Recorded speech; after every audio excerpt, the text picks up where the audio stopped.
I should thank the doctors. It is very important.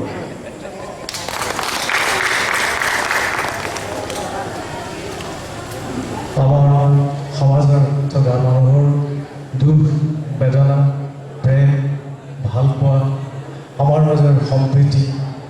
আৰু সকলোবিলাক কথা সমাজতেই প্ৰচলন হৈয়ে আছে জাতি ধৰ্ম ভাষা নিৰ্বিশেষে প্ৰত্যেকজন ব্যক্তিয়ে ইজনে সিজনৰ লগত পৰস্পৰৰ মাজত হাত মিলাই আমি আগুৱাই যাব লাগিব আমাৰ সংস্কৃতি আমাৰ সমন্বয় আমি গঢ়িব লাগিব ইমান সুন্দৰ সাৱলীল ভাষাৰে মাননীয় শ্ৰীযুত বৰদেৱে আজি সাংস্কৃতিক সন্ধিয়াৰ উদ্বোধনী ভাষণৰ বক্তব্য ৰাখিলে তেখেতলৈ মই পুনৰ বিভাগৰ তৰফৰ পৰা আন্তৰিক ধন্যবাদ জ্ঞাপন কৰিছোঁ তেখেতে কৈছে যে আনুষ্ঠানিকভাৱে উদ্বোধন কৰা হ'ল বুলি গতিকে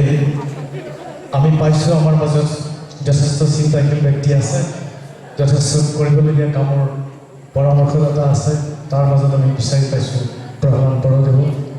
গতিকে আমি আশা কৰোঁ আগলৈ বহুত এনেধৰণৰ বিভিন্ন সাংস্কৃতিক অনুষ্ঠানসমূহত বা সাংস্কৃতিক কৰ্মৰাজিত তেখেতৰ প্ৰত্যক্ষ সঁহাৰি পাবলৈ আমি সক্ষম হ'ম পুনৰ তেখেতক ধন্যবাদ জ্ঞাপন কৰিছোঁ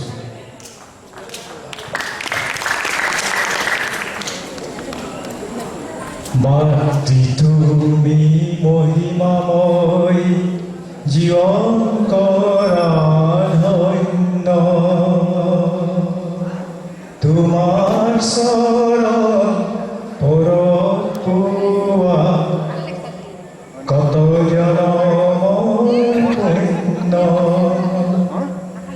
এই সুন্দৰ পৃথিৱীত